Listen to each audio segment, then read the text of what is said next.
Salut les amoureuses et les amoureux de la nature, nouvelle vidéo permaculture, on va parler de biodiversité. Je vais vous montrer comment faire des nichoirs à oiseaux, bien sélectionner les espèces, c'est hyper important. Toutes les astuces pour bien les fabriquer, bien les installer et les erreurs à éviter. Allez, c'est parti!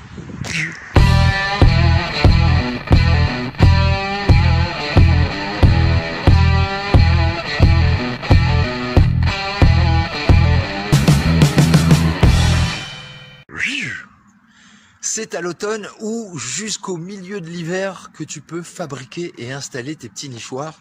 Et comme ça, tu vas pouvoir faire venir de nombreuses espèces d'oiseaux dans tes petites forêts, tes jardins. Et comme ça, tu vas pouvoir offrir une meilleure biodiversité, sachant que les oiseaux sont des super indicateurs de bonne santé de la nature. Maintenant, on se retrouve dans l'atelier. C'est parti!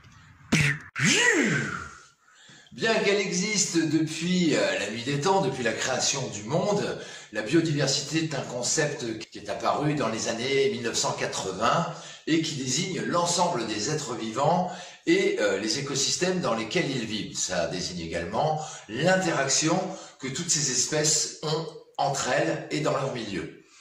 Ça apporte quand même des bienfaits, donc des bienfaits matériels, c'est-à-dire l'oxygène, la nourriture, les médicaments et aussi les matières premières qui existent partout sur la planète.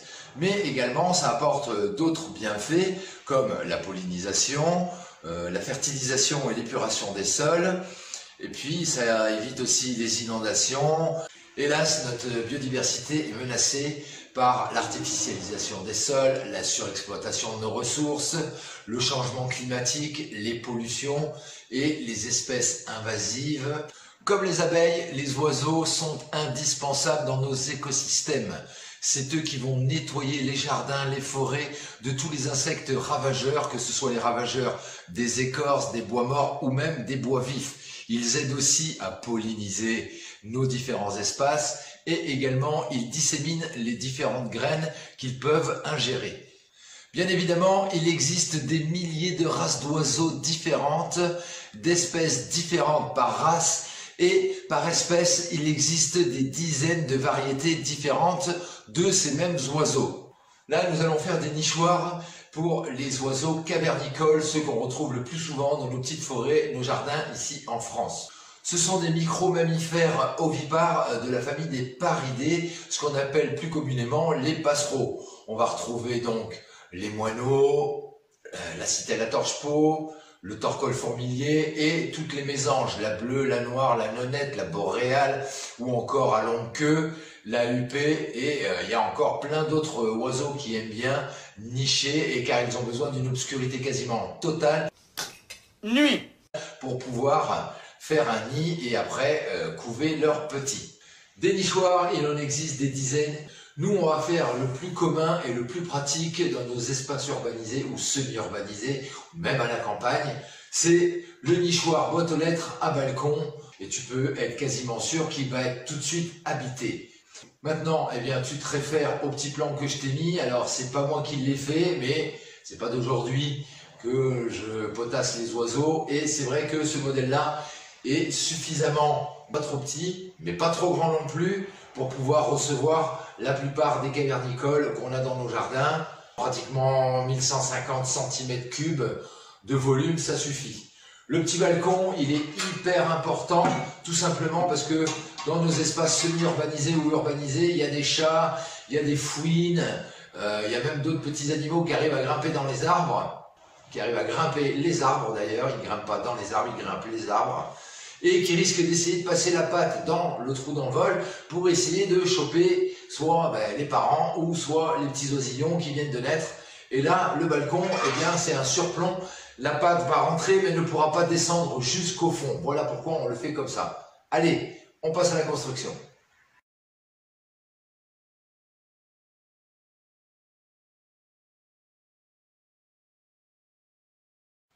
Une fois que tu as fait tes découpes, tu peux passer un petit coup de papier de verre ou un petit peu de coup de ponceuse pour enlever les éclats sur les bords de ton bois pour que ce soit propre. Cherche pas à poncer complètement la surface, ça sert à rien parce qu'il faut que le bois après prenne une certaine patine. Une fois que ça c'est fait, donc que tu as tes 8 pièces, on va déjà commencer par assembler les côtés et l'arrière. Donc on va commencer par mettre 3 pointes sur chaque côté. Alors on se fait bord à bord, hein. Voilà. Et là, l'autre partie qui fait 11 cm, on va pouvoir la poser ici. Et ça va nous permettre de stabiliser un peu l'ensemble pour pouvoir continuer à pointer. Ensuite, on fait pareil avec l'autre côté.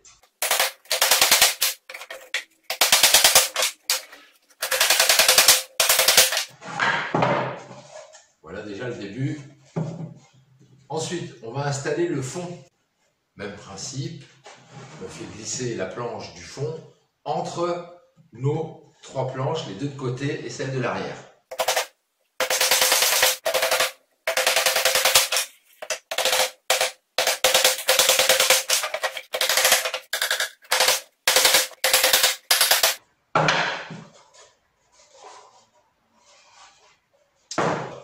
Là, on va faire le trou d'envol et c'est hyper important. Alors, vous allez me dire, c'est vrai, pourquoi s'embêter à faire un nichoir alors qu'ils s'en vendent dans le commerce? Dans le commerce, ils vont vous fournir des trous d'envol de 3 cm de diamètre. Alors, c'est très bien, ça va être bon pour plein d'oiseaux, mais vous n'allez pas pouvoir sélectionner les différentes variétés, surtout chez les mésanges. Comme pour toutes les espèces, elles n'ont pas toutes la même taille, le même poids, ni la même envergure d'aile. C'est pourquoi il va falloir déterminer le trou d'envol par rapport à la variété que vous voulez avoir dans votre jardin. On préférera un trou de 25 mm pour la mésange noire, 26 mm pour la mésange huppée, 27 mm pour la mésange bleue, 28 mm pour la nonnette, 29 mm pour la mésange charbonnière, 30 mm pour la mésange à longue queue, 32 mm pour la citelle torche-peau. Alors elle, la citelle torche-peau, elle a une particularité, c'est que même si vous faites un trou un peu plus gros, 33, 34, 35 mm, c'est pas grave, parce que c'est un oiseau qui aime bien reboucher l'ouverture pour l'adapter à elle. C'est-à-dire qu'elle va aller pignocher, picorer de la terre, de la boue, etc. Et elle va reboucher son trou. Donc vous pouvez essayer, faire un peu plus grand, et vous verrez, si c'est rebouché, c'est que sur votre terrain, vous avez une citelle torche-peau. Et un trou d'envol de 45 mm vous permettra d'accueillir le torcol fourmilier. Alors lui, par contre, c'est un oiseau de la famille des pics.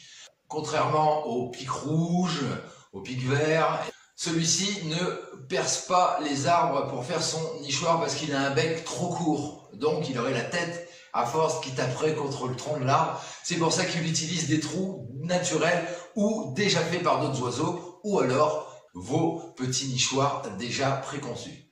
Alors tu te dis, pour 1, 2 ou 3 mm, qu'est-ce que ça change? Eh bien, le dimensionnement du trou d'envol est hyper important pour éviter les rivalités dans la variété. Toutes les mésanges vont pas utiliser le même nichoir et comme ça évitera aux grosses mésanges telles que la longue queue ou la charbonnière de déloger la noire, la huppée, la nonnette ou même la bleue. Forcément, plus gros trou, les grosses vont venir attendre gentiment que les petites aient fait le nid et après, bouge de là, pousse-toi de là que je m'y mette et ils n'ont plus rien à faire. Donc, forêt plat comme ça ou alors directement une scie cloche.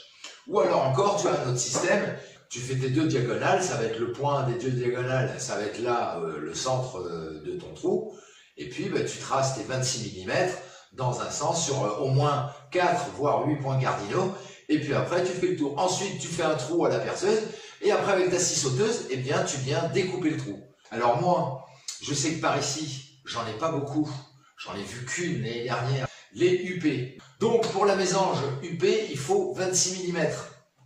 Là, j'ai du 30 et là, j'ai du 25. Ce que je vais faire un trou de 25 et après à la lime, gentiment, je vais agrandir un petit peu pour avoir vraiment pile poil l'ouverture que je veux.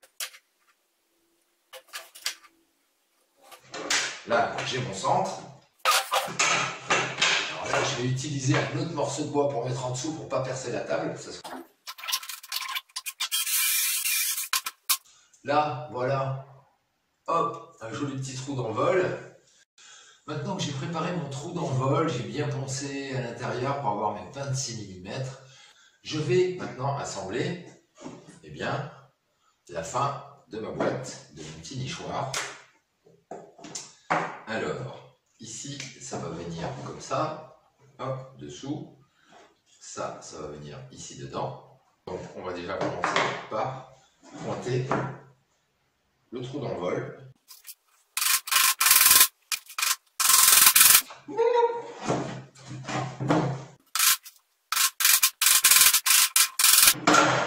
Là, voilà, comme ça. On va venir mettre la partie qui cache, qui fait le balcon finalement, en dessous.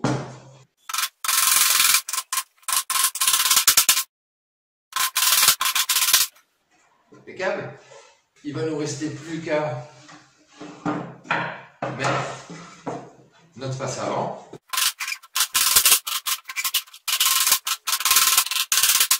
Donc voilà un peu ce que ça donne, notre petit balcon. Bon, maintenant on arrive aux finitions. Donc on va poser le toit avec la charnière. Alors la charnière, il vaut mieux la poser derrière. Pour ce faire, je te montre, j'ai fait une petite encoche, tu vois, dans le bois ici, juste fait pour pouvoir poser la charnière. Voilà, je l'ai déjà vissé sur le toit. Et là maintenant, il va falloir directement venir la visser avec 2 vis ici.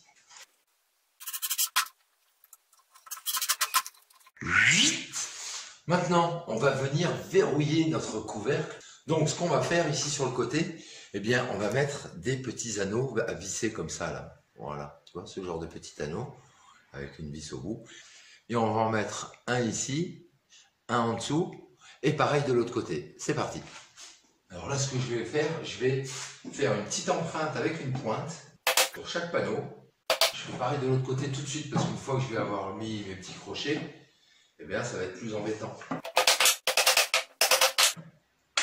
Et ensuite, on vient visser nos petits anneaux. Voilà ce que ça donne d'un côté et de l'autre. Pour venir bloquer, moi ce que je vais faire, je vais utiliser des petits bouts de fil de cuivre, comme ça rouille jamais. Et c'est facile à enlever et à remettre. Tu vois, comme ceci. Et après, je viendrai le serrer. Et pareil de l'autre côté. Alors, le petit détail qui a toute son importance, c'est installer son nichoir dans un arbre, bien évidemment. Pour éviter de blesser l'arbre avec des vis pour traverser le nichoir, on va le fixer avec un bout de fil de fer. Alors moi, c'est de la récup. Sur le terrain, quand j'ai enlevé des vieux grillages, eh bien, on va faire une plaque de protection qui va venir pincer le bout de fil de fer sur la boîte, comme ceci. Là, avec une scie aiguille, je vais venir faire un trait sur toute ma plaque pour que le fil de fer puisse se coincer à l'intérieur. Donc voilà mon encoche, hein. Elle ne doit pas être plus profonde que ça suffit largement.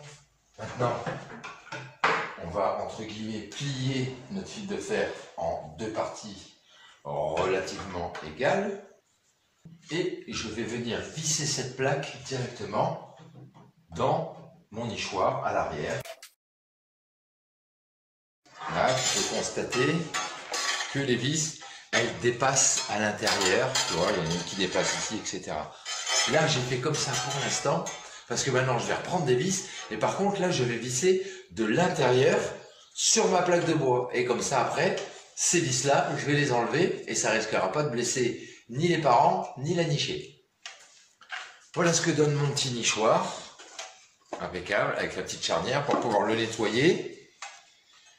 Ensuite, ma petite plaque derrière qui tient mon petit bout de fil de fer pour l'accrocher à un arbre. Là, il va falloir couper les 4 bouts de vis qui dépassent forcément, puisque ça va être appuyé contre un arbre. Je découpe ça et on se retrouve dehors. Allez, à tout de suite. Si tu viens juste d'utiliser du bois tout frais, tout beau, tout neuf, ou alors si tu as pris un peu de retard pour fabriquer tes nichoirs, pas de panique. Tu vois, je viens de rassembler un petit tas là dans mon sous-bois. Alors si toi tu n'as pas de sous-bois et que tout est bien propre, tout bien entretenu et que tu décides à mettre des nichoirs, eh bien ne serait-ce que même l'herbe de tonte, ça va être pratique aussi. Et puis il va falloir ramasser aussi des petites branches, des petites brindilles, les feuilles mortes. Gardez toujours des tas de bois morts et de feuilles mortes dans votre jardin. N'éliminez pas tout à la déchetterie. Et donc ça va servir pour justement, faire du compost. Et en attendant que le compost se transforme en terre, en terreau, eh bien tu vas avoir pareil à l'intérieur une biodiversité qui va se créer. Et donc ça va aider pour que des oiseaux viennent se nourrir. Et aussi, là tu vois, mes nichoirs, eh bien, je vais les remplir de cet ensemble, de tout cet humus là. Et avec le reste, eh bien, je vais frotter les parois. Alors s'il y a un peu de terre, c'est pas grave. Et on frotte les parois, on frotte tout le bois pour que justement il n'ait plus cette odeur de bois neuf, travaillé, juste coupé. En plus on laisse nos empreintes olfactives humaines. Donc ça va aider aussi à ce que l'oiseau soit moins craintif pour venir visiter déjà pour commencer. Et puis ensuite sans doute pour y habiter. Alors après tu peux aussi faire ça et en fait tu laisses pour l'instant tous ces bouts de branches, de feuilles, un peu de terre, des coquilles de noix ou peu importe, mais tu le laisses de côté et tu viendras le récupérer dans 12, 24, 36, 48 heures suivant le moment où tu veux mettre ton petit nichoir. Allez, moi le premier est fait, maintenant je vais grimper les arbres pour pouvoir les installer sans abîmer l'arbre et surtout trouver une bonne orientation, je t'explique tout ça.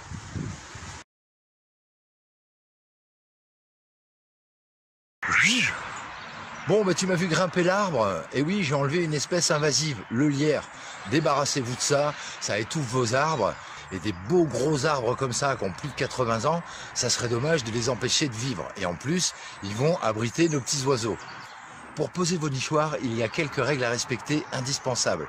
Déjà, il faut les disposer entre 2 et 6 mètres de hauteur, pour éviter justement tous les petits animaux qui peuvent grimper au bas des troncs. Et la seconde règle, le trou d'envol, il faut qu'il soit absolument dirigé vers l'est, du côté de l'est, et le mieux à l'est, 90 degrés. Pourquoi vers l'est? Parce que c'est là où le soleil se lève, et donc les oiseaux, ils commencent la journée, soleil levant, c'est l'heure d'aller chasser, soit pour me nourrir moi-même, ou pour aller souvent nourrir la nichée. En plus, à l'est, il n'y a pas de pluie battante, il n'y a pas de fort vent. Le froid ne sera pas vers là non plus, pas de courant d'air. Tu vois celui-ci, bon ben voilà, hein, il est posé, tu peux regarder, on est assez haut du sol. J'ai mis des petites cales de bois autour de chaque côté, voilà. Et comme ça, ben même avec mon petit bout de fil de fer, mon câble de fer, je ne blesse pas l'arbre. Allez, maintenant on pose les autres, c'est parti.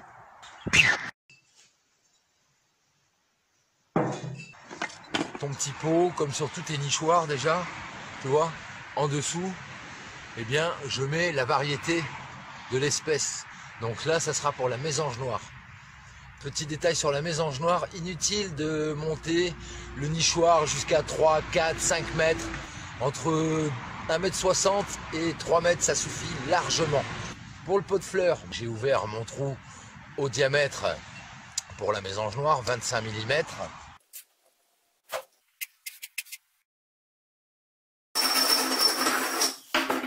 Et au cul, moi ce que je fais, je prends une petite plaque de contreplaqué et en fait tu viens boucher l'arrière du pot. Alors, s'il y a des petits jours là comme ça, c'est pas grave, l'oiseau, mâle et femelle, ils viendront eux boucher ça ici derrière pour que ce soit étanche. Maintenant, eh bien, pareil, du petit fil de fer, il va falloir le plier en deux. Ah, encore un coq déréglé. Et en fait, là, ici, en bas, on va faire un anneau. Là, voilà. Voilà, un anneau comme ça, ça suffit largement. Alors, tu vois, le petit N que j'ai fait au marqueur pour la mésange noire, ben, je le mets visible en dessous. Et j'ai fait pareil sur tous mes nichoirs. Et comme ça, ben, quand tu passes sous ton nichoir, ou même quand tu as du monde qui vient, quand il y a des enfants, etc., ben, tu peux leur expliquer un petit peu... pour quel type d'oiseau c'est fait. Donc notre petit anneau, il va être en bas, lui. On va venir faire le tour avec notre fil de fer. Et maintenant, le fil de fer, on le rapproche bien du bord du haut du pot. Et maintenant avec la tenaille, on va venir le serrer correct. Donc il faut que ça donne à peu près ça. Alors si j'ai fait un anneau là ici en dessous, c'est pour qu'ensuite je mette un deuxième bout de fil de fer. Comme ça, ça va tenir et le haut du pot par ici et le bas du pot par là, tout simplement. 8. Voilà, notre pot de fleurs est posé. Des petites cales pour éviter que ça abîme l'arbre. Et sur les petites cales, tu peux également, si tu veux moins t'embêter, poser des petits cavaliers. Alors je ne l'ai pas fait sur toutes, tu vois, petits cavaliers comme ça. Ça permet de pouvoir tenir les cales sans qu'elles se fassent la cerise. La mésange noire, elle aime bien être à côté justement des sapins, des résineux. Et la mésange noire, elle est moins dérangée par les bruits environnants, les routes, les voitures, etc. Contrairement aux autres mésanges qui, elles, préfèrent quand même un peu plus de tranquillité, un peu plus de calme. Allez, nichoir suivant. Alors voilà le troisième, je l'ai mis dans un noyer. Alors là je suis monté carrément facile à 5 mètres. Hein. Il faut au moins ça. Hein. Et alors là, celui-ci c'est le nichoir pour la Citel torche-peau. Alors forcément il est un peu plus gros, c'est celui que j'ai fait avec 2 pans. Alors je vais pas vous filer le plan, hein. Vous pouvez aussi les faire comme ça, une fois que tu sais en faire un, tu sais quasiment tous les faire. Hein. On passe au suivant. Alors là, un exemple. Dans l'orme. Alors, je t'agrandis un peu, tu vois ce trou là? Alors là pour l'instant il n'est pas habité, mais je sais qu'il est habité et il y en a un autre ici qui est habité et il y a encore le nid. Alors je vais l'enlever, comme ça ils le reconstruiront. Ne laissez pas les nids, ça sert à rien. Voilà, tu vois le petit nid là? Regarde, je vais l'enlever, hop, regarde un petit nid. Voilà, voilà comment c'est fabriqué. Alors là ça, je vais le laisser ici par terre. Voilà. Et comme ça, les autres oiseaux pourront venir récupérer ce qui a été utilisé pour construire ce nid. Mais voilà le genre de cavité que certains oiseaux utilisent. Et donc le voilà dans l'orme, le petit nichoir qui va bien. Voilà, donc là, hein, je l'ai perché assez haut. Hein. Voilà, alors là forcément, hein, on n'est qu'à peine mi-février. Donc la forêt, elle est toute à poil. Mais d'ici 3 semaines... un mois, ça va commencer à regermer, faire des bourgeons et tout va repartir en feuilles. Et après, on les verra plus, nos petits nichoirs. Et les oiseaux seront tranquilles. Alors, quand vous avez des arbres comme ça que vous avez coupés parce que ils sont creux, ils sont attaqués, alors soit vous en faites du bois de chauffage, eh bien, vous pouvez aussi vous en servir pour faire des nichoirs.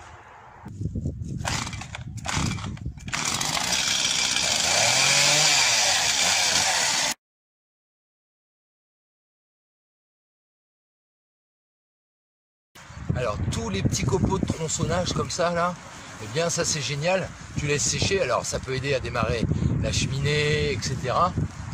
Mais aussi c'est génial, tu le laisses sur place et comme ça les oiseaux vont venir pignocher là-dedans pour qu'ils fabriquent leur nid.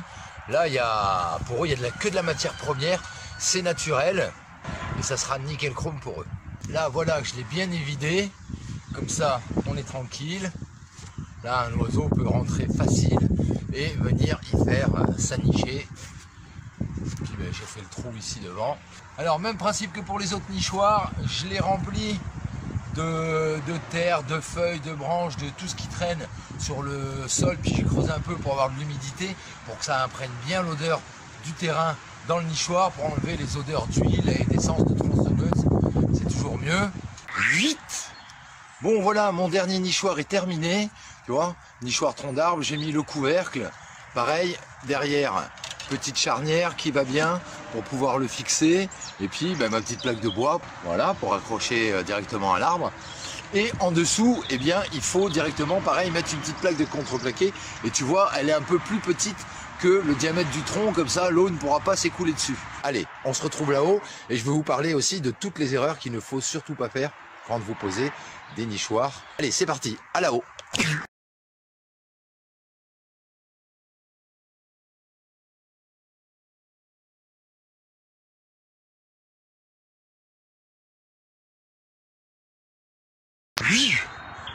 Donc je suis en sécurité hein, avec mon petit harnais. Et puis c'est pris directement sur la branche ici en dessous. Je sais pas si tu vois. Voilà, ma sangle elle est prise là. Donc comme ça je suis tranquille. Si je chaye, je ne me tue pas. Mon dernier nichoir est posé, le nichoir tronc, voilà, je l'ai posé là, pareil. Alors, les petites erreurs à éviter, absolument. La première, donc, c'est de mal dimensionner le trou d'envol. Parce que tu vas pas avoir ce que tu veux dans ton jardin, ou alors ça va être au petit bonheur la chance, et tu diras, c'est bizarre, j'ai toujours les mêmes oiseaux chez moi.